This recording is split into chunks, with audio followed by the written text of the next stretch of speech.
প্রিয় শিক্ষার্থীবৃন্দ, তোমরা যারা 2020-21 শিক্ষাবর্ষে উচ্চ মাধ্যমিক শ্রেণীতে অধ্যয়নরত, তাদেরকে আমরা ঢাকা সিটি কলেজের অর্থনীতি প্রথম পত্রের অনলাইন ক্লাসে স্বাগত জানাচ্ছি।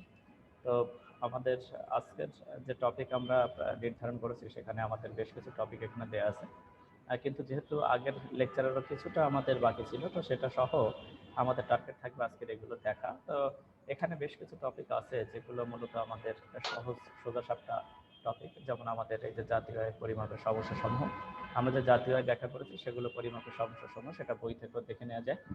তারপরে আমরা বলছি যে এখানে আমরা এগুলো দেখে ফেলেছি, সামগ্রিক আয় পরিমাপের পদ্ধতিসমূহ। এখন আমরা এই আমাদের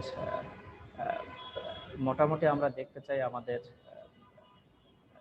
যে আমাদের জিএনপি বা এনডিপি ছিল, সেখান থেকে আমাদের ব্যয়যোগ্য আয়টা কিভাবে পাওয়া যায় সেটা আমরা দেখতে চাই। তো এরপরে আমরা একটু আমাদের সামগ্রিক আয়ের চক্রাকার প্রভাব ধারণাটা আমরা একটু দেখতে চাই। দেখার পরে আমরা ভোগ ব্যয় সঞ্চয় এগুলো নিয়ে আমরা ব্যাখ্যা করব, এবং মোটামুটি ভোগ ব্যয় সঞ্চয়, সামগ্রিক চাহিদা, সামগ্রিক যোগান দিয়ে যদি আমরা ব্যাখ্যা করতে পারি, তাহলে আমাদের ক্লাস শেষ হয়ে যাবে। তো আমাদের আর 3-4টা লেকচারে আমরা ক্লাস শেষ করার চিন্তা করব। তো যদি কারোর কোনো কোশ্চেন থাকে আমাদের অ্যাসাইনমেন্ট রিলেটেড, সেটা খুবই গুরুত্বপূর্ণ, কারণ এমনও হতে পারে যে অ্যাসাইনমেন্টের উপরেই আমাদের ফাইনালের রেজাল্ট চলে আসতে পারে। তো অ্যাসাইনমেন্ট রিলেটেড যদি কোশ্চেন যা থাকবে, সেটা আমরা কালকের একটা ক্লাস দেওয়ার চিন্তা করছি, সেই ক্লাসে আমরা সলভ করার চেষ্টা করব। তো সেখানে আমি টাইম বলে দিব যে এই সময়ে তোমরা থাকবে, হয়তো সন্ধ্যার পরেও হতে পারে। তো সেই সময় আমি যখন বলে দিব, তখন তোমরা সেভাবেই প্রস্তুত থাকবে। তো এখন আমরা আসি আমাদের, কারণ আমাদের এখন এক্সট্রা একটা ক্লাসে যদি আমরা অ্যাসাইনমেন্ট রিলেটেড কথা বলতে চাই, তাহলে সেক্ষেত্রে আমাদের ক্লাসটা শেষ করা কঠিন হয়ে যাবে, কোর্স শেষ করাটা আমাদের কঠিন হয়ে যাবে। তো এখন আমরা তোমাদের রোল নাম্বারগুলো এখানে দিয়ে দাও, আমরা এখন শুরু করছি। তো শেষ ক্লাসে আমরা বলেছিলাম যে আমাদের কনসেপ্ট আমরা যেটা দেখেছিলাম, সেটাকে আমরা বলেছিলাম, আমরা দেখেছিলাম নিট ডোমেস্টিক প্রোডাক্ট। তোমাদের কি আজকের ক্লাস শুনতে অসুবিধা হচ্ছে? আচ্ছা, তাহলে আমরা দেখেছিলাম নিট ডোমেস্টিক প্রোডাক্ট। সেখানে আমরা বলেছিলাম যে জিডিপি থেকে যদি ডিপ্রিসিয়েশন কস্ট বা সিসিএ বাদ দেওয়া হয়, সিসি এর ফুল মিনিং আমরা বলেছিলাম, যেটাকে আমরা বলেছিলাম ক্যাপিটাল কনসাম্পশন অ্যালাওয়েন্স, যদি বাদ দেওয়া হয় তাহলে আমরা পেয়ে যাই আমাদের নেট ডোমেস্টিক প্রোডাক্ট। আর যদি আমরা বলি যে এখান থেকে আমরা যদি নেট ন্যাশনাল প্রোডাক্ট বের করতে চাই, তাহলে সেক্ষেত্রে আমরা কি বলেছিলাম, যদি আমরা জিএনপি থেকে যদি আমরা ডিপ্রিসিয়েশন কস্ট বাদ দিয়ে দেই, process is same, depreciation cost বা ক্যাপিটাল কনসাম্পশন অ্যালাউন্স যদি বাদ দিয়ে দেই, অর্থাৎ যেটাকে আমরা বলেছিলাম মূলধনের অপচয়জনিত ব্যয়, তো সেই অপচয়জনিত ব্যয় আমরা ব্যাখ্যা করেছিলাম। তো মূলত আমরা এখানে বলেছিলাম যে আমাদের এই যে আমাদের ডিসি, এটা মূলত বাদ যায় বিনিয়োগ ব্যয় থেকে, কারণ আমরা মোট বিনিয়োগটা থাকে জিডিপির মধ্যে, আর এনডিপির মধ্যে শুধু নিট বিনিয়োগটা নেই। তাহলে ডিসিটা মূলত বাদ যায় বিনিয়োগ থেকে, C plus I plus G plus X minus M minus DC আমরা লিখি, কিন্তু ডিসিটা মূলত থাকে কার মধ্যে? গ্রস ইনভেস্টমেন্টের মধ্যে। তো যদি মোট বিনিয়োগ থেকে যদি আমরা মাইনাস করে দেই, মূলধনের যে ক্ষয়ক্ষতি হয় সেটা যদি বাদ দিয়ে দেই, তাহলে আমরা পেয়ে যাই আমাদের নেট ডোমেস্টিক প্রোডাক্ট বা নেট ন্যাশনাল প্রোডাক্ট। তো এখন আমরা আসি, আমরা একটা কারণ দেখেছিলাম যেটাকে আমরা এখন একটু দেখতে চাই, যে এই যে আমরা গ্রস ডোমেস্টিক প্রোডাক্ট বা গ্রস ন্যাশনাল প্রোডাক্ট পেয়েছিলাম, আমরা বলছি এই যে আমরা জিডিপি পেয়েছিলাম, এই জিডিপি থেকে কিভাবে ব্যয়যোগ্য আয় নির্ণয় করা যায়, যেটাকে আমরা বলি ব্যয়যোগ্য আয়কে ইংরেজিতে বলা হয় ডিসপোজেবল ইনকাম, মনে থাকে জানি। আমরা বলছি যে এই যে আমাদের মোট দেশজ উৎপাদন, সেখান থেকে আমরা কি করে ব্যয়যোগ্য আয় নির্ণয় করতে পারি। আমি বাংলায় লিখছি না, কারণ বাংলায় লিখলে আমাদের আবার এই প্রসেস চেঞ্জ করে আবার বারবার আমাদের বাংলায় প্রসেস চেঞ্জ করতে হয়, তাতে ক্লাসের টাইম আমাদের নষ্ট হয়। তো আমরা বলছি যে জিডিপি থেকে কিভাবে আমরা ব্যয়যোগ্য আয় নির্ণয় করতে পারি, এটা হলো আমাদের এক্সপেন্ডিচার মেথড। আমরা বলছি যে এই যে আমরা জিডিপি থেকে আমরা ব্যয়যোগ্য আয় নির্ণয় করতে চাই, এখানে আমরা এক্সপেন্ডিচার মেথডে নির্ণয় করতে চাই, কারণ এই মেথডটাই আমাদের বেশিরভাগ ক্ষেত্রে ইউজ হয়, এক্সপেন্ডিচার মেথড। এই পদ্ধতিতে আমাদের বের করাটা আমাদের জন্য তুলনামূলক সহজ আর কি। সহজ বলতে আমরা মূলত এই পদ্ধতিতেই আমরা বের করে থাকি। তো এখন আমরা আসি, আমরা এক্সপেন্ডিচার মেথডে জিডিপি সমান কি জানি। এখান থেকে কিন্তু জিডিপি বা জিএনপি যে কোনো জায়গা থেকেই আমি এটা বের করতে পারি। জিডিপি বা জিএনপি থেকেও কিন্তু আমাদের ব্যয়যোগ্য আয়টা নির্ণয় করা যায়। জিডিপি বা জিএনপি থেকে আমাদের ব্যয়যোগ্য আয় নির্ণয় করা যায়। তো আমি যখন জিডিপি বলবো তখন সেই রিলেটেড কথা বলতে হবে, আর যখন জিএনপি বলবো তখন সেই রিলেটেড কথা বলতে হবে। যেমন আমি তাহলে ফার্স্ট প্রসেসটা শুরু করি। এখানে প্রসেসটা কি থাকবে? শুরুতে থাকবে হলো, তাহলে এখান থেকে যদি ব্যক্তিগত আয় আর ব্যয়যোগ্য আয়ের পার্থক্য আসে, আমি যেটা দেখাচ্ছি সেখানের পরে কিন্তু আর নতুন করে আমাকে কোশ্চেন করার সুযোগ নেই যে স্যার ব্যক্তিগত আয়ের ব্যয়যোগ্য আমি বুঝতে পারিনি। আমরা সেখানে ডিটেলস ব্যাখ্যা দেওয়ার চেষ্টা করব বা আমরা পার্থক্য কিভাবে আসে সেটা ব্যাখ্যা করার চেষ্টা করব। এখান থেকে 2 মার্কের কোশ্চেন থাকতে পারে যে ব্যক্তিগত আয় ও ব্যয়যোগ্য আয়ের পার্থক্য লিখো। তো এটা মূলত আমাদের সেকেন্ড কোশ্চেন, অনুধাবনমূলক কোশ্চেনের মধ্যে এটা থাকে। তো এখানে আমরা আসি, আমরা বলছি যে আমাদের এক্সপেন্ডিচার মেথড থেকে আমরা জিডিপি থেকে কিভাবে আমরা ব্যয়যোগ্য আয় নির্ণয় করতে পারি। তো সেক্ষেত্রে আমাদের ফার্স্ট যেটা আসতে হবে সেটা হলো জিডিপি। জিডিপির পরে যেটাকে আসতে হবে সেটাকে আমরা বলবো এনডিপি, অর্থাৎ নেট দেশজ উৎপাদন। এরপরে আমাদের আর যদি জিএনপি থাকে তাহলে এখানে থাকবে এনএনপি। তারপরে এখানে আমাদের যেটা থাকবে এর আরেকটা নাম আছে যেটাকে আমরা বলি national income at market price, অর্থাৎ বাজার দামে জাতীয় আয় বলা হয়। এনডিপি এর আরেকটা হলো বাজার দামে জাতীয় আয়। এরপরে আমরা দেখি যে national income at factor price, অর্থাৎ উপকরণ দামে জাতীয় আয়। National income at factor price, উপকরণ দামে জাতীয় আয়। এরপরে আমরা যেটা দেখি সেটাকে আমরা বলি personal income, not a single person's income, this is personal income, অর্থাৎ ব্যক্তিগত আয়। এটা কিন্তু ব্যক্তির আয় না, যেহেতু আমরা জিডিপি থেকে বের করছি সেহেতু একজন ব্যক্তির আয় কিন্তু এখানে আসবে না। হোল সোসাইটিতে যত ব্যক্তি আছে সব ব্যক্তির ইনকাম আমরা এখানে ক্যালকুলেট করতে চাই। এরপরে যেটা থাকবে আমাদের সেটাকে আমরা বলি ডিসপোজেবল ইনকাম, অর্থাৎ ব্যয়যোগ্য আয়, ডিসপোজেবল ইনকাম। এটা হলো আমাদের শেষ। আমরা তাহলে এখানে দেখে আসি। তাহলে এখন আমি যদি কাউকে বলি বলো তো এগুলোর বাংলা আমি কি বলেছি, দ্রুত বলো, দ্রুত বলো, যে কেউ একজন। এই প্রত্যেকটা টার্মের বাংলা বলে যাও তো কি কি বলেছি।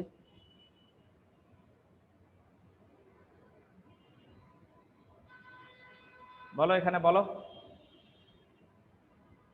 শিহাবুর রহমান বলো। স্যার স্যার জিডিপি হচ্ছে স্যার মোট দেশজ দেশজ উৎপাদন উৎপাদন, স্যার। দেশজ না, দেশজ জি স্যার। উৎপাদন, জোরে বলো। স্যার দেশজ উৎপাদন স্যার, মোট দেশজ উৎপাদন। আর এনডিপি হচ্ছে স্যার নিট দেশজ উৎপাদন। হ্যাঁ, ন্যাশনাল ইনকাম অ্যাট কোন price, market price. Market price. National income at market বাজার প্রাইস, দামে জাতীয় আয়। এটাকে আমরা কি বলেছি, বাজার দামে ফ্যাক্টর প্রাইস, অর্থাৎ কি উপকরণ দামে জাতীয় আয়। এটা হলো আমাদের পার্সোনাল ইনকাম, যেটাকে আমরা পার্সোনাল ইনকাম। ব্যক্তিগত আয়। আর এটা কি আমাদের ডিসপোজেবল ইনকাম, অর্থাৎ এটাকে আমরা বলেছি ব্যয়যোগ্য আয়। ঠিক আছে, জি স্যার, ব্যয়যোগ্য আয়। জি স্যার। তাহলে এখন আমরা আসি, এই হলো আমাদের প্রসেস। তাহলে আমাদের ব্যয়যোগ্য আয় দেখতে গেলে এই কয়টা টার্ম দেখে আসতে হবে। এখন তাহলে আমরা আসি, আমরা যদি বলি যে এক্সপেন্ডিচার মেথডের জিডিপি, তাহলে সেখানকার ডেফিনেশন কি বলো, জিডিপি সমান কি?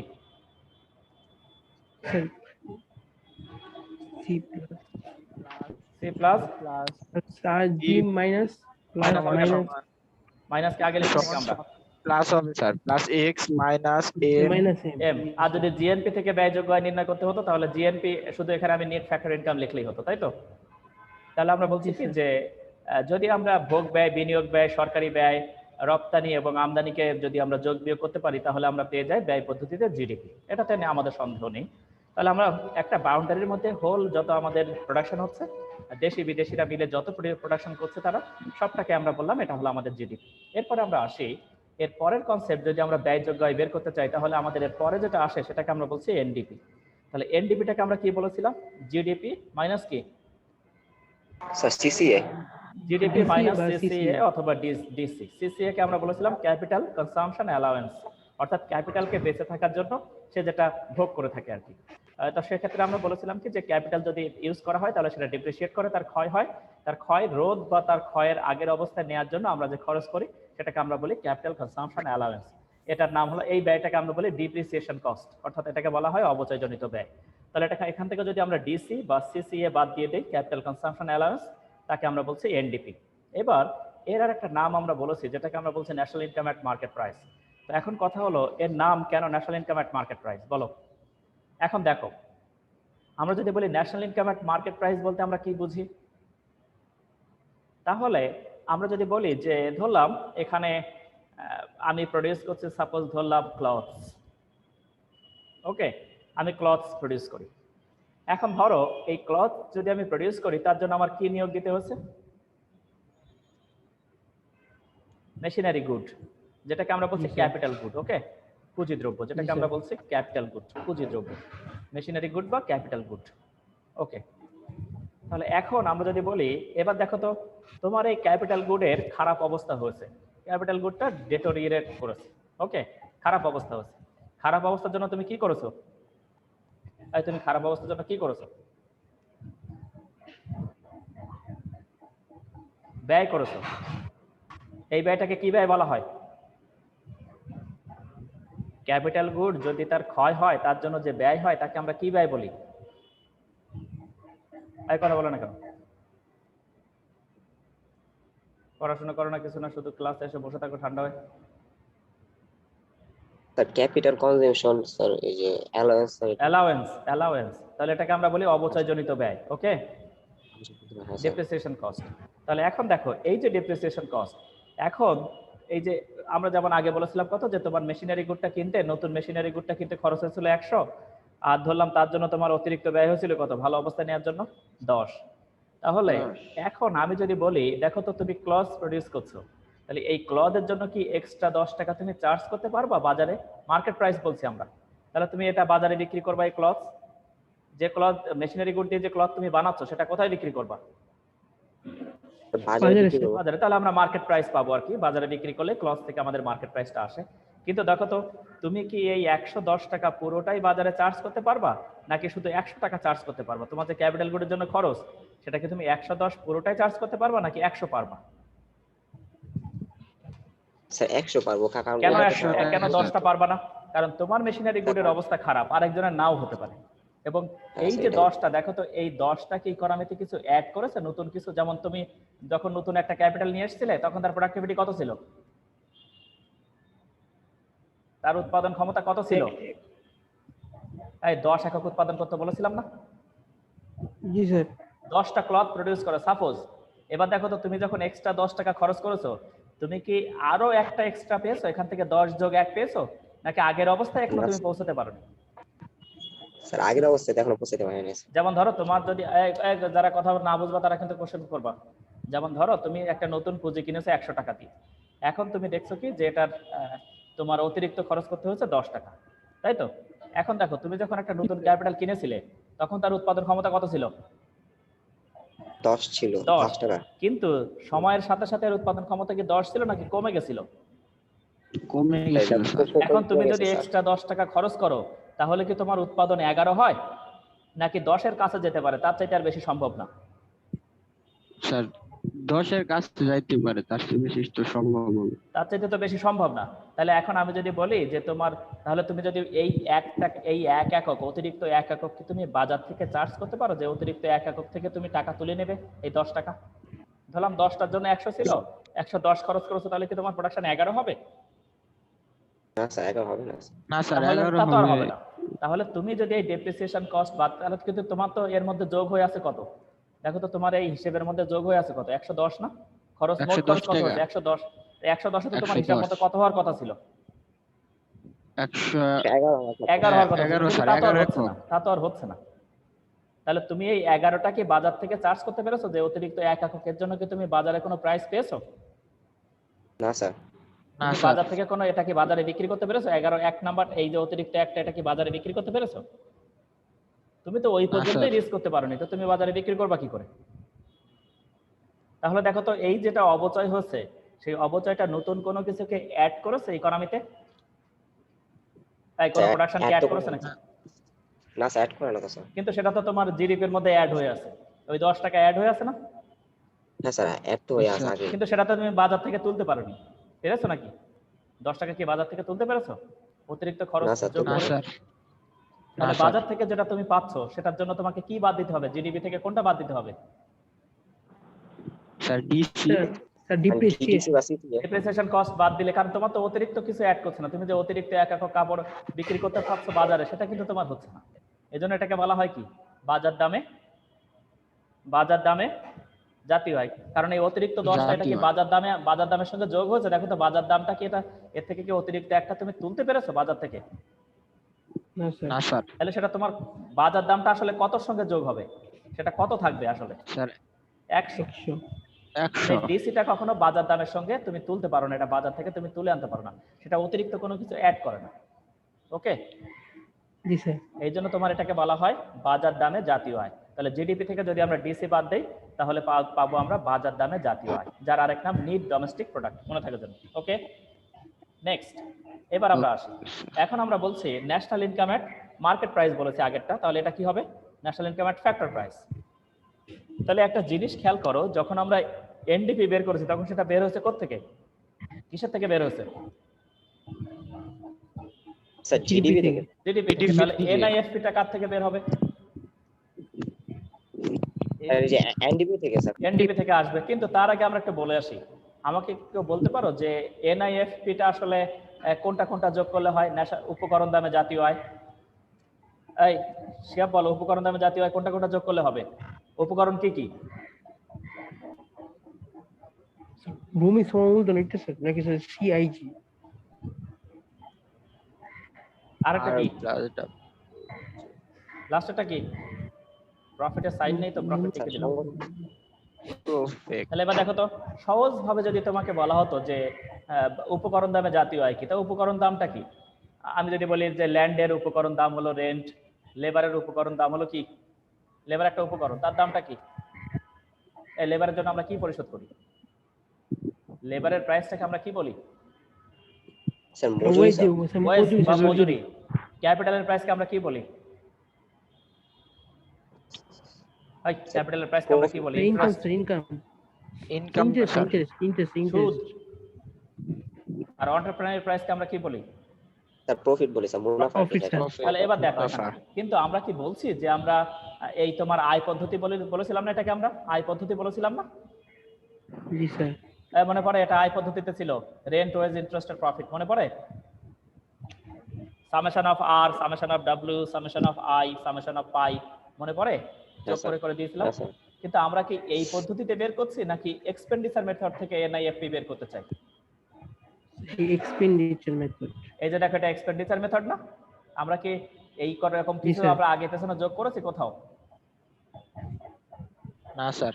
তাহলে এখন আমরা দেখি যে এই যে আমাদের উপকরণ দামে জাতীয় আয় বলছি আমরা, এটা যদি আমরা এক্সপেন্ডিচার মেথড থেকে বের করতে চাই তাহলে কিভাবে পাওয়া যায়? এবার তুমি বাজার থেকে যেটা পেয়েছো সেটাই তো তুমি উপকরণকে পরিশোধ করবে নাকি? জি স্যার। বাজার থেকে কোনটা পেয়েছো? Sir national income national income at factor price, বা কি পেয়েছো তুমি? এনডিপি, তাই না? জি স্যার। এটাই তো তুমি উপকরণকে দিবা। উপকরণে যদি ল্যান্ডের জন্য দাও তুমি, তাহলে রেন্ট দিবা, লেবারকে ওয়েজ দিবা। বাজার থেকে যা বিক্রি করেছো, বাজার দামে জাতীয় আয় পেয়েছো, সেখান থেকে যা বিক্রি করেছো সেটা রেন্ট হিসাবে দিবা, ওয়েজ হিসাবে দিবা, ইন্টারেস্ট হিসাবে দিবা, আর নিজেটা বাকিটা নিজে রাখবো প্রফিট হিসাবে, তাই তো? সেটাই তো হওয়ার কথা, জি স্যার। তাই তো? বুঝতে পেরেছো? তাহলে এখন আমি যদি বলি এখান থেকে এমন কোন টার্ম কি আছে যেটা তুমি বাজার থেকে পেয়েছো কিন্তু উপকরণকে দিতে পারছো না? সেটাকে আমরা বলি ইনডিরেক্ট ট্যাক্স। এটা একটা, ঠিক আছে?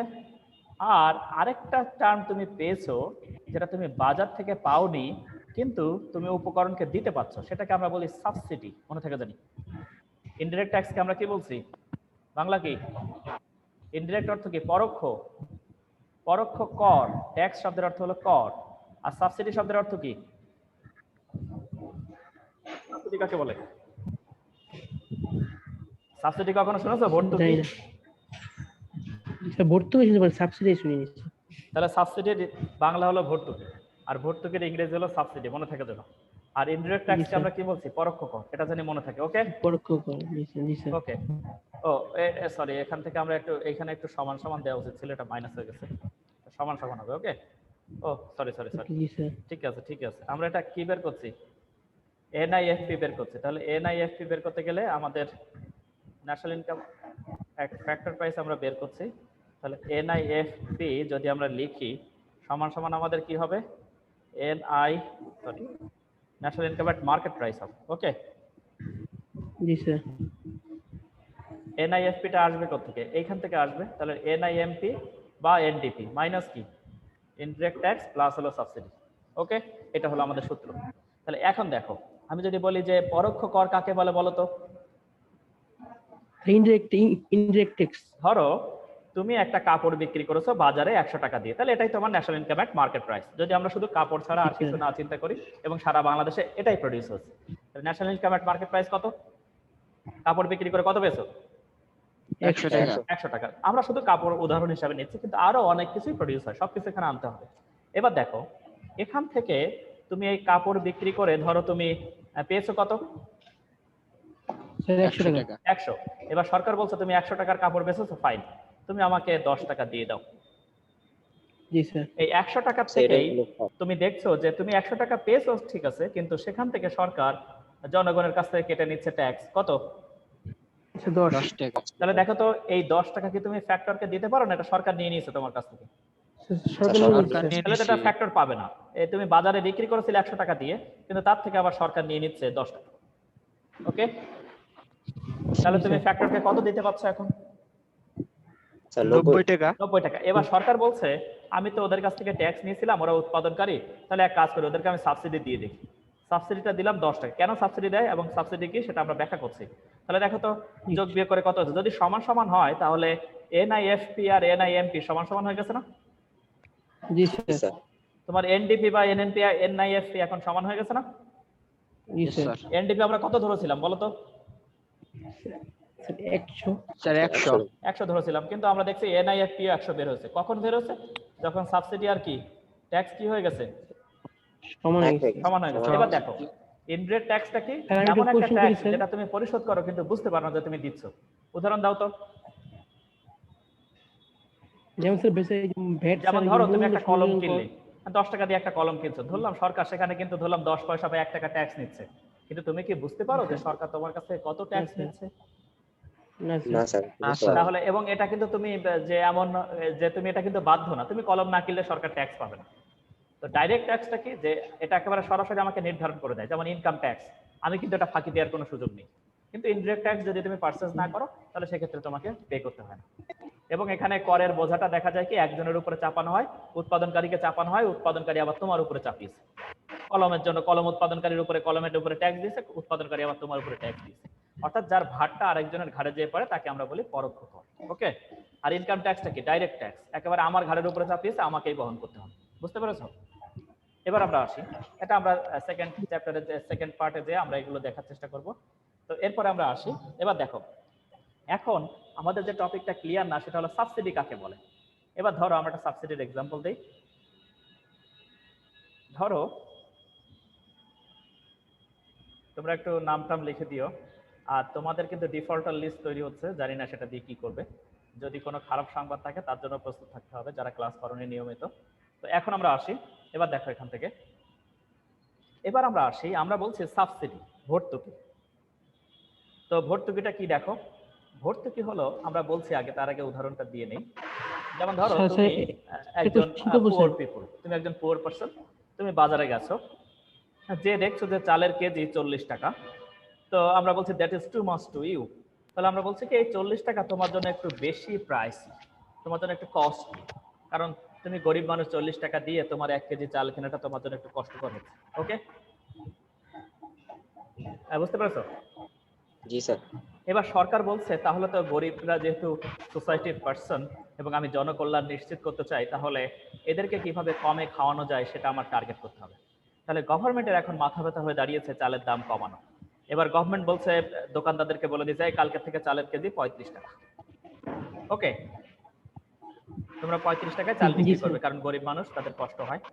তো এবার পরের দিন সরকার যে দেখছে যে সব দোকানদার তাদের চালের আড়ত শাট ডাউন করে দিয়েছে, শাটার ডাউন করে দিয়েছে। বুঝতে পেরেছো? জি স্যার। কারণ কি তারা বন্ধ করে দিয়েছে কেন? কারণ তারা দেখছে তাদের প্রোডাকশন কস্টই 40 টাকা, অর্থাৎ উৎপাদনের জন্য যে ব্যয় সব মিলে তাদের কস্ট কত? 40 40 টাকা টাকা। স্যার। 40 টাকা। তাহলে 40 তারা টাকা। 35 টাকা বিক্রি করলে তাদের লস হবে না? জি জি স্যার। স্যার। তাহলে এবার সরকার দেখছে তার এই পলিসি কাজ করছে না, চালের দাম যদি সেইভাবে কমিয়ে দেয় তাহলে সেটা মার্কেটে কাজ করছে না। এবার তাহলে সরকার বলছে তাহলে কি করা যায়, কি করা যায়? এবার সরকার বলল ঠিক আছে আমি একটা কাজ করি, আমি ডাইরেক্ট ফার্মারের কাছে চলে যাই, আমি প্রডিউসার যে ফার্মার তার কাছে চলে গেছে। আমরা ধরলাম যে চাল আড়ত পর্যন্ত ফার্মারে নিয়ে যাচ্ছে। ওকে, এইটা সব মিলে 1 কেজির জন্য খরচ কত? 40 টাকা। এবার ফার্মারের কাছে যে বলছে এই তোমার চালের উৎপাদন খরচ কত? বলছে 40 টাকা। 40 টাকায় সে বিক্রি করছে, ল্যান্ড লেবার ক্যাপিটাল এন্টারপ্রেনার তার নিজের দাম সে নিচ্ছে, নিয়ে 40 টাকা সে বিক্রি করছে। এবার সরকার বলছে ফাইন, তাহলে তোমার পকেট থেকে কত বের হয়ে যাচ্ছে? বের হয়ে গেলে আমরা মাইনাস বলি। 1 কেজির জন্য তার চাষ করতে তার কত খরচ হচ্ছে? 40 টাকা। 40 টাকা। 40 টাকা এখন স্যার। সরকার বলছে আচ্ছা এক কাজ করি, তোমার আমি খরচটা কিছুটা কমিয়ে দিই। কিভাবে কমাই? তাহলে তোমাকে আমি সার দিয়ে দিই। তোমার সারের দাম কত লাগে? ফার্টিলাইজার সারের দাম কত লাগে? ধরলাম তোমার 10 টাকা সার লাগে, তো এক কাজ করি, তোমার 10 টাকা সার আমি 5 টাকায় দিই। ওকে, যেমন দেখবা আমাদের ইউরিয়া সারে কিন্তু সরকার প্রচুর সাবসিডাইজ করে, দাম হওয়া উচিত 40-50, তুমি 11-12-18 টাকায় পেয়ে যাও কিন্তু সার। ঠিক আছে, এবার দেখো জি স্যার। এটা কেন দেয় সরকার। তোমরা যারা উচ্চ হায়ার স্টাডিজে যাবে তখন সময় পেলে অথবা সময় পেলে যদি আমরা কখনো এই টপিক আসে সময় থাকে আমরা সেটা ব্যাখ্যা করব।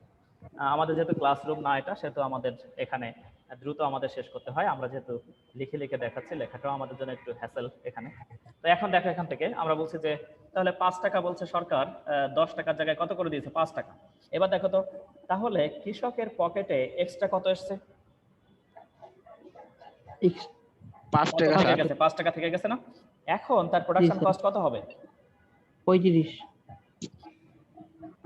35। 10 টাকা সার 5 টাকা কিনলে 40 টাকা খরচ হলে এখন কত খরচ হয়? 35 টাকা। 35। 35 টাকা। তাহলে সে এখন চাল কত দিয়ে বিক্রি করবে? 35 টাকা। 35 টাকা। তাহলে সরকার এটা কোন ধরনের সাহায্য দিয়েছে? উপকরণ সাহায্য নাকি ফাইন্যান্সিয়াল হেল্প? স্যার ফাইন্যান্সিয়াল উপকরণ সাহায্য। তার সে উপকরণ এখন সাহায্য বেশি স্যার। বেশি উপকরণ কিনতে পারে, উপকরণ সাহায্য দিয়েছে সে। কিছুটা উপকরণ জি সে স্যার। দিয়ে দিয়েছে, এজন্য দাম কম লাগছে তার। সে আগে 10 টাকা দিয়ে যে সার কিনতে পারতো 5 টাকায় একই সার কিনতে পারে। তাহলে কিছুটা জি উপকরণ স্যার। সরকার তাকে এক্সট্রা দিয়ে দিয়েছে না? 10 টাকায় অতিরিক্ত কিছুটা জি দিয়ে স্যার। দিয়েছে না? জি স্যার। Yes, আগে স্যার। ধরলাম 10 টাকায় 1 কেজি পাওয়া যেত, এখন 5 টাকায় যদি 1 কেজি পাওয়া যায় তাহলে সে 5 টাকায় আরো 1 কেজি পায় না 10 টাকায়? তাহলে সরকার তাকে অতিরিক্ত 1 স্যার। কেজি দিয়ে দিচ্ছে। জি Yes, স্যার। স্যার। তাহলে তাতে কি দাম কমেছে বাজারে? জি স্যার। Yes, তাই স্যার। দাম কমেছে না? 35 টাকা হয়েছে না এখন? জি স্যার কমেছে। Yes, sir. এবার দেখো, এবার সরকার বলছে আচ্ছা ঠিক আছে এই একটা ওয়ে আমি করলাম।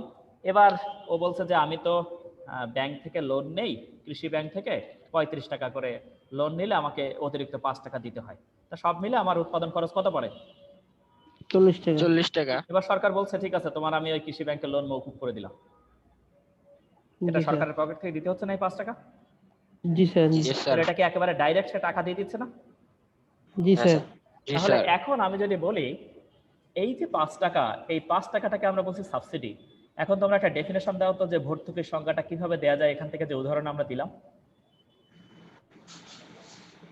স্যার সরকার স্যার সরকার আমরা বাজার বলছি মূল্য কমানোর উৎপাদন জন্য ব্যয় কমানোর জন্য বা কোনো একটি দ্রব্যের বাজার দাম কমানোর জন্য উৎপাদনকারীকে যে আর্থিক বা উপকরণ সাহায্য করে তাকে আমরা যদি সাবসিডি বলি, ঠিক আছে? জি স্যার। এই সংজ্ঞাটা স্যার, কিভাবে ঠিক তাহলে? আছে। বাজার দাম কমানোর জন্য সরকার উৎপাদনকারীকে যে আর্থিক বা উপকরণ সাহায্য করে তাকে আমরা বলি ভর্তুকি।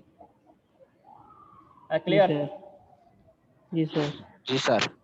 ওকে, তাহলে এটাকে আমরা বললাম ভর্তুকি। এবার দেখো এখন আমি যদি বলি যে এই ভর্তুকিটা কি তুমি বাজার থেকে পেয়েছো? বাজার দাম কত বিক্রি করছো? দেখো বাজারে কত দিয়ে বিক্রি করছো? 40 টাকা।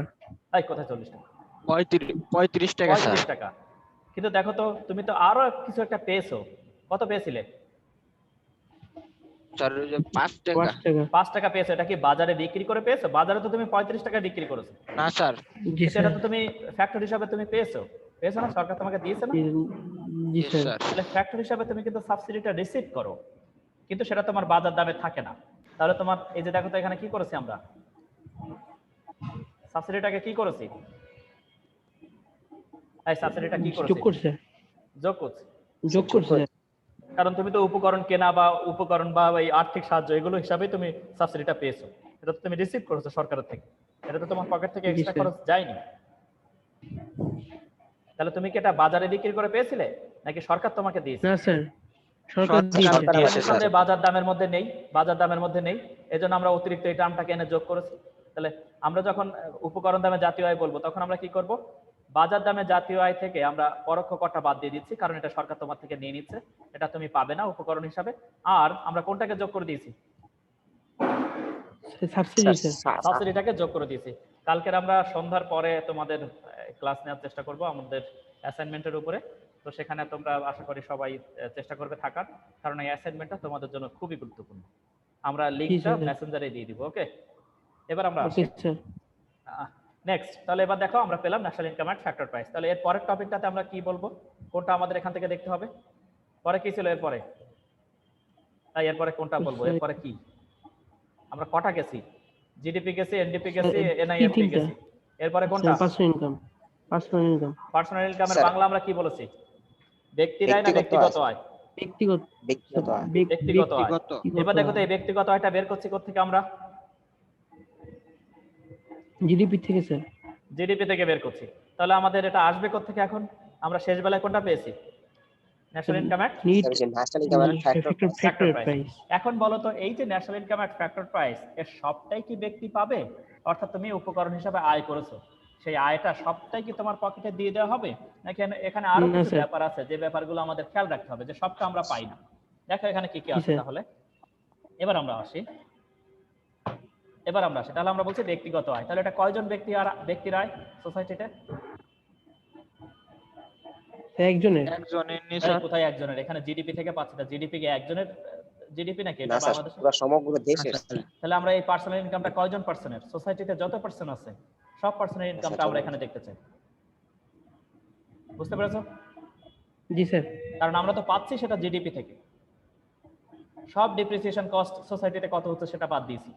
তারপর আমরা সব ইনডাইরেক্ট ট্যাক্স বাদ দিয়েছি। সব আমরা এখানে সাবসিডিটাকে যোগ করেছি। এটা কি একজন দুজনের জন্য সাবসিডি বলেছি নাকি টোটাল প্রোডিউসারের সাবসিডি বলেছি? Sir total producer. কারণ আমি এখানে বাদ যাতে একজনের সুযোগ নেই, কারণ আমরা জিডিপি দেখছি। জিডিপিতে একজনেরটা কি করে বাদ দিব? এটা তো হোল ইকোনমি, আমাদের বাউন্ডারির মধ্যে যত পার্সন আছে সব পার্সনের। এবার দেখো তাহলে এবার একটু খেয়াল করে নাও, এখান থেকে আমরা টার্মগুলো লিখে যাই। এখান থেকে বলা হয় তুমি যেটা বাদ দিবে সেটাকে আমরা বলি সোশ্যাল সিকিউরিটি বিল। সোশ্যাল সিকিউরিটি বিলটাকে এখান থেকে বাদ দিতে হয়। এরপরে দেখো তোমার এখানে বাদ দিতে হয় কর্পোরেট ট্যাক্স। কর্পোরেট ট্যাক্সটাকে বাদ দিতে হয়।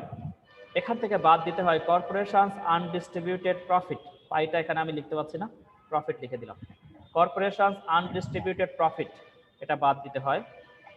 যোগ এখানে তোমার যোগ করতে হয় ট্রান্সফার পেমেন্ট, টিপি যেটাকে আমরা বলি, এটা যোগ করতে হয়। আরেকটা যোগ করতে হয় সেটাকে আমরা বলি ডিভিডেন্ড। যদি এই যোগ বিয়োগ করা হয় তাহলে তুমি পেয়ে যাবে কি? Personal income. ব্যক্তিগত আয়। এবার দেখো আমরা তাহলে এখন সোশ্যাল সিকিউরিটি বিল কি সেটা আমরা দেখি যে সোশ্যাল সিকিউরিটি বিল কি। তুমি বলো তো সোশ্যাল সিকিউরিটি কি, সামাজিক নিরাপত্তা কি? সামাজিক নিরাপত্তা ব্যয় কোনগুলো বলো তো? বেকার ভাতা, বয়স্ক ভাতা, বিধবা ভাতা, এগুলো হলো সোশ্যাল সিকিউরিটির জন্য ব্যয় করা হয়। এবার দেখো তো সরকার কি তোমার কাছ থেকে সোশ্যাল সিকিউরিটির যে ব্যয় তা কি কখনো চার্জ করে? না স্যার। এই চার্জ করে তো সরকার, অনেক ক্ষেত্রে চার্জ করে। সোশ্যাল সিকিউরিটির জন্য সরকার তোমাকে কিভাবে চার্জ মানে করে। চার্জটা করে? তুমি যদি ইনকাম করো তাহলে সেই ইনকামের একটা অংশ সরকার তোমার কাছ থেকে ট্যাক্স বা এই টাইপের কিছু একটা হিসাবে নিয়ে নেয়। যেটা আবার অনেক দেশই আছে যেখানে সোশ্যাল সিকিউরিটি বিল হিসাবে স্পেশাল একটা টার্ম হিসাবে সরকার নিয়ে নেয় যে এটা হলো সোশ্যাল সিকিউরিটি বিল। কারণ এখানে অনেকেই আছে যারা বেকার, তাদেরকে আমি, যেমন আমাদের দেশে এটা কম, কিন্তু বিদেশের অনেক দেশই আছে যেখানে বেকারদের হিউজ পরিমাণে হেল্প করা হয়, সেটা সোশ্যাল সিকিউরিটি বিল হিসাবে অন্যদের কাছ থেকে চার্জ করা হয়। ঠিক আছে? তো এখন দেখো তাহলে সোশ্যাল সিকিউরিটি বিলটা কি তুমি যে উপকরণ দামে যেটা পেয়েছিলে সেটা কি তোমার পকেটে আর থাকছে নাকি কাউকে দিয়ে দিতে হচ্ছে? কাউকে দিয়ে দিচ্ছে স্যার। সরকারকে এটা দিয়ে দিতে হচ্ছে সোশ্যাল সিকিউরিটি বিল হিসাবে। তাহলে তুমি এটা কিন্তু ফ্যাক্টর হিসাবে তোমার কাছে আর থাকছে না। ব্যক্তিগত হয় তোমার পকেটে দিয়ে দেওয়া হয়েছিল, কিন্তু সেই পকেট থেকে কিন্তু এই অংশটা তোমার বের হয়ে যাচ্ছে। অর্থাৎ ব্যক্তি হিসাবে তুমি যে আয় করেছিলে তার সবটা তোমার কাছে থাকছে না। ওকে, বুঝতে পেরেছো? জি স্যার। হ্যাঁ, কে বুঝতে পারেনি কথা বলো, সমস্যা থাকলে আবার বলবো। তুমি উপকরণ হিসাবে কত পেয়েছিলে বলো? উপকরণ হিসাবে কত পেয়েছিলে? 5 টাকা স্যার। এই কোথায় 5 টাকা? 100 টাকা না? 100 টাকা স্যার। 100 টাকা। তাই 100 টাকা থেকে সরকার তোমার কাছ থেকে 5 টাকা নিয়ে নিচ্ছে সোশ্যাল সিকিউরিটি বিল হিসাবে। তাহলে কি তোমার ব্যক্তিগত আয়ের মধ্যে 5 টাকা থাকবে? ব্যক্তি হিসাবে তুমি এটা রাখতে পারছো? না স্যার। না স্যার। উপকরণ হিসাবে পেয়েছিলে, কিন্তু যখন ব্যক্তিগত আয় হিসাবে থাকছে তখন কিন্তু আর এটা থাকছে না। এবার দেখো কর্পোরেট ট্যাক্স। কর্পোরেশন কি, তুমি যদি উৎপাদনকারী হও, কর্পোরেশনের মালিক হও, তার জন্য সরকার তোমার কাছ থেকে ট্যাক্স নেয়। তুমি চাল উৎপাদন করছো, বলছো যে এত চাল নিলে তোমাকে আমার এত ট্যাক্স দিতে হবে, নিতে পারে। ক্লথ প্রোডিউসারদের কাছে সরকার ট্যাক্স নেয়, কারণ তারা রাস্তাঘাট ইউজ করে, বিদ্যুৎ ইউজ করে, নানা রকম ফ্যাসিলিটি ইউজ করে, সরকার তাদের উপরে ট্যাক্স ধরে। তো দেখো তো এখানে কি কথা আমরা কর্পোরেট ট্যাক্স লিখেছি, উৎপাদনকারীর ট্যাক্স লিখেছি? না স্যার। তাহলে দেখো তো তুমি যদি কর্পোরেশনের মালিক হও, তোমার সেই কর্পোরেশনের ইনকামের উপরে সরকারকে কি দিতে হবে? ট্যাক্স দিতে হবে। তা সেটা কি তুমি ব্যক্তি হিসাবে আর থাকছে তোমার কাছে নাকি সরকারকে দিয়ে দিতে হচ্ছে? না স্যার, সরকারকে দিয়ে দিচ্ছে। এবার দেখো তুমি কর্পোরেশনের মালিক হিসাবে তুমি প্রফিট করেছিলে, ধরলাম তুমি কর্পোরেশনের মালিক হিসাবে 10 টাকা প্রফিট করেছো, তা সেটা তো তোমার ফ্যাক্টর ইনকাম হিসেবে তোমার কাছে থেকে যাবে, কারণ তুমি এটা এন্টারপ্রেনারের প্রফিট, সেটা তোমার ফ্যাক্টর ইনকাম। কিন্তু এই প্রফিটটা তোমাকে দেয়া হচ্ছে না, আনডিস্ট্রিবিউটেড প্রফিট। কেন দেওয়া হচ্ছে না বলো তো? 10 টাকা প্রফিট তুমি করেছো কাপড় চোপড় বিক্রি করে, এই 10 টাকা প্রফিট আর তোমাকে দেওয়া হচ্ছে না। কেন দেওয়া হচ্ছে না? কারণ কি? কারণ এটা নেক্সট টাইম কিসে যাচ্ছে? আমরা প্রফিটটা দিয়ে নেক্সট টাইম কি করি? স্যার স্যার আবার আরেকটাই আছে বিনিয়োগ করি আবার নতুন আবার প্রোডাকশনের জন্য নতুন নতুন বিনিয়োগ করি, নাকি সব খেয়ে ফেলি? না স্যার, বিনিয়োগ করে আবার নতুন জায়গায়। তাহলে এইটা কি তোমার ব্যক্তি হিসাবে কাছে আছে, নাকি নতুন বিনিয়োগের কাজে নিয়োজিত হয়েছে? স্যার নতুন বিনিয়োগের কাছে তাহলে কর্পোরেশনের যে অবন্টিত মুনাফা সেটা কি তোমার কাছে আর থাকছে? না স্যার, সেটা কি তুমি ব্যক্তি হিসাবে না, স্যার। তোমার পকেটের মধ্যে থাকছে, নাকি সেটা বিনিয়োগে চলে গেছে? বিনিয়োগে চলে যায় স্যার। ওকে, এবার দেখো আরেকটা টার্ম আমরা নিয়েছি নেক্সট। না স্যার, প্রথমে সেটা স্যার তোমার পকেট থেকে বের হয়ে গেছে। এরপর আমরা নিয়েছি কি স্যার ট্রান্সফার বিনিয়োগের পেমেন্ট। কাজে মানে আমি ব্যয় করছি। এরপর আমরা নিয়েছি কি ট্রান্সফার পেমেন্ট। ট্রান্সফার পেমেন্ট হলো হস্তান্তর ব্যয়। হস্তান্তর ব্যয়টা কি? যেমন তুমি রাস্তা দিয়ে যাচ্ছ, একজন ভিক্ষুককে দেখে 5 টাকা দিলে, তার বিনিময়কে তুমি বলো নাকি ভিক্ষুককে বাসায় একটু ঝাড়ু দিয়ে হ্যালো এসো। Hello sir. তাহলে আমরা ট্রান্সফার পেমেন্টটা কি বলি? আমরা সাহায্য করেছি কিন্তু তার বিনিময়ে কিছু প্রত্যাশা করি না, সেগুলোকে আমরা বলি ট্রান্সফার পেমেন্ট। তো ব্যক্তির ট্রান্সফার পেমেন্ট কম হয়, সরকারেরটা বেশি হয় হস্তান্তর ব্যয়। তাহলে সরকারের হস্তান্তর ব্যয়ের উদাহরণ কি কি? সরকারের হস্তান্তর ব্যয়ের উদাহরণ কি? বেকার ভাতা, বয়স্ক ভাতা, বিধবা ভাতা, এগুলো হলো হস্তান্তর ব্যয়। বুঝতে পেরেছো? এটা সোশ্যাল সিকিউরিটি হিসাবে সরকারের হস্তান্তর ব্যয়টা করে থাকে। বুঝছো? না স্যার বুঝিনি, সেটা আবার বুঝলে ভালো হতো। হস্তান্তর ব্যয় কি কি? সরকার বেকারকে বলে নাকি এই তুমি স্যার আমার আপনার কথা স্যার সংসদ ভবনের সামনে যে একটু ঘাস কেটে দিয়ে আসো। কোন রকম বিনিময় কি প্রত্যাশা করে সরকার? দ্রুত বলো, কথা বলো, নাহলে আমাদের শেষ হবে না এটা। না না না স্যার। বুঝতে পেরেছো কি বলেছি? বুঝতে পেরেছো কি বলেছি? বেকার ভাতা, বয়স্ক ভাতা, বিধবা ভাতা, এগুলো তুমি পাও না সরকারের থেকে? হ্যাঁ স্যার, পাইতে স্যার। তাহলে ব্যক্তি হিসাবে তোমার এটা কি আসবে? প্লাস হবে। একজন ব্যক্তি না কিন্তু, সোসাইটির সমস্ত ব্যক্তির ইনকাম আমরা নিচ্ছি। তাহলে সরকার যদি সোশ্যাল সিকিউরিটি বিল সরকার নিয়ে থাকে, তাহলে সেখানকার জন্য সে কি করে? হস্তান্তর ব্যয় করে থাকে। জি স্যার। সোশ্যাল সিকিউরিটির জন্য সরকার কি করে? হস্তান্তর ব্যয় করে। কোন রকম সুবিধা বিধবাকে বলে না তুমি আমাকে একটু রান্না করে দিয়ে এসো, কোন রকম কাজের প্রত্যাশা করে না, কিন্তু তাকে সাহায্য করে। এটাই হলো হস্তান্তর ব্যয়। সেটা তো তুমি পাও সরকারের কাছ থেকে, পাও না? জি স্যার। 4 টাকা পাও না সরকারের কাছে। এবার দেখো ডিভিডেন্ড। ডিভিডেন্ডটা হলো শেয়ার বা এগুলো থেকে ইনকাম। এবার দেখো তুমি যে বিনিয়োগ করেছিলে, এই যে আনডিস্ট্রিবিউটেড প্রফিটটা তোমার ছিল, অবন্টিত মুনাফা, সেটা তুমি বিনিয়োগ করেছো, শেয়ারে বিনিয়োগ করেছো, কারণ আমি জানি যে শেয়ার থেকে আমার প্রোডাকশন আসে, শেয়ার মার্কেটে আমাদের উৎপাদনের সবচেয়ে বড় ইয়ে। তো সেই শেয়ার থেকে যদি তুমি কি পাবে, তাহলে তুমি যে বিনিয়োগ করেছো সেখান থেকে তোমার ইনকাম কি? শেয়ারের ইনকামকে আমরা কি বলি? ডিভিডেন্ড। মনে থাকে জানি, উৎপাদনকারীরা মার্কেটে শেয়ার ছাড়ে, কারণ কি? আর্থিক সংকটে পড়লে তারা বাজার থেকে শেয়ার নিয়ে টাকা নেয়। তার শেয়ারের জন্য তোমাকে কি দিতে হয়? তুমি যে উৎপাদন থেকে মুনাফা করো তার জন্য শেয়ারের জন্য তোমাকে কি দিতে হয়? কি দিতে হয়? ডিভিডেন্ড দিতে হয়। ডিভিডেন্ড দিতে হয়। ডিভিডেন্ডটাকে আমরা বলি শেয়ারের ইনকাম। ওকে, এবার দেখো, তাহলে এগুলোকে আমরা যোগ বিয়োগ করে পেলাম ব্যক্তিগত আয়। তাহলে এটা ব্যক্তির কাছে আছে। এখন এই ব্যক্তিগত আয়ের সবটাই কি ব্যক্তি খরচ করতে পারে? সবটাই কি ব্যক্তি খরচ করতে পারে? না স্যার। তাহলে ব্যক্তিগত না, আয়টা স্যার, কোথা থেকে আসবে? Personal income minus personal tax, এই সেই ইনকাম ট্যাক্স। বুঝতে পেরেছো? তাহলে ডিসপোজেবল ইনকামকে আমরা বলছি ব্যয়যোগ্য আয়, অর্থাৎ এই ব্যয়যোগ্য আয়ের পুরোটাই ব্যক্তি কি করতে পারে? এই ব্যয়যোগ্য আয় আর কারোর অধিকার আছে, নাকি সব অধিকারী সরকারের? এই ব্যক্তির না স্যার, সব অধিকার। তাহলে এই যে ইনকামটা, এটা কিন্তু ব্যক্তি এখন খরচ করতে পারে, এখানে কিন্তু আর কারোর কোনো রাইট নেই। সব যোগ বিয়োগ করে এসে এটা এখন ব্যক্তি পায়। যেমন আমি যদি বলি আমার সিটি কলেজ থেকে আমি ধরলাম 10,000 টাকা ইনকাম করেছি, এখন 10,000 টাকার থেকে ধরলাম আমি সরকারকে 2,000 টাকা ট্যাক্স দিয়ে দিলাম, তাহলে আমার কাছে আর খরচ করার জন্য কত আছে? 8,000। আবার কিছু কিছু ট্যাক্স আছে, ইনডিরেক্ট ট্যাক্স, সেটা আমি জানি না, সেগুলো এই সব জায়গায় বিয়োগ হয়ে যাবে, এই যে সব জায়গায় বিয়োগ হয়ে যাবে। যেটা আমি জানি না সেটা তো আর এখান থেকে দেওয়া সম্ভব না, তাহলে সেগুলো কিন্তু আমি বিয়োগ করে এসেছি অলরেডি। তাহলে এই যে যেটা থাকলো শেষমেশ ধরলাম সেটা ছিল 90, এখান থেকে আমি সরকারকে ট্যাক্স দিয়ে দিলাম 8, তাহলে তুমি সব মিলে আর কার কোনো অধিকার নেই তোমার কোন ইনকামের উপরে? ব্যয়যোগ্য আয়ের উপরে